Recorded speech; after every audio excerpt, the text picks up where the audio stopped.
चिट्ठी नाइल खबरिया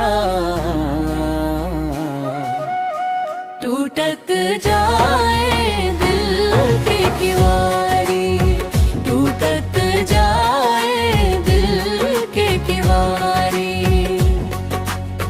भिंजल चुनरिया भिंजल अखिया सुखल न मन के पीर। सावन में सजना दूर भइले के सुने दिलवा के पीर। संगीत सुझाव शुरुआत बांसुरी, हल्का पियानो मुखड़ा ढोलक तबला। स्ट्रिंग्स और अंतरा बांसुरी सारंगी, हल्का ढोलक अंत में। धीमा बांसुरी और वायलिन, यह गम भरा सावन भोजपुरी एल्बम गीत है। जिसे विरह जुदाई शैली में गाया जा सकता है। सावन के बदरिया छा गइल हो, नयनवा से निरिया बह गइल हो। कोयलिया बोले अम्बा के डारी।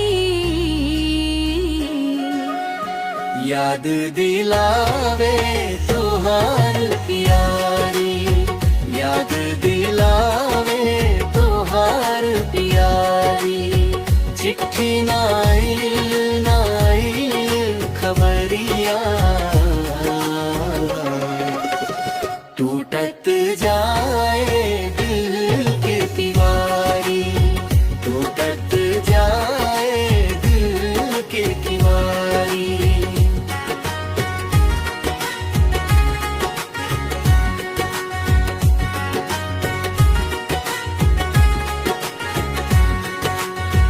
भींजल चुनरिया भींजल अखिया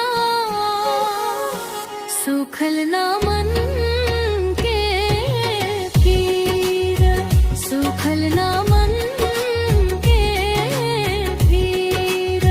सावन में सजना दूर भइले के सुने दिलवा के पीर। संगीत सुझाव शुरुआत बांसुरी, हल्का पियानो मुखड़ा ढोलक तबला। स्ट्रिंग्स पैड अंतरा बांसुरी सारंगी, हल्का ढोलक अंत में। धीमा बांसुरी और वायलिन, यह गम भरा सावन भोजपुरी एल्बम गीत है। जिसे विरहा जुदाई शैली में गाया जा सकता है। सावन के बदरिया छा गइल हो, नयनवा से निरिया बह गइल हो। कोयलिया बोले अम्बा के डारी। याद दिलावे तोहार प्यारी, याद दिलावे तोहार प्यारी। चिट्ठी नाइल खबरिया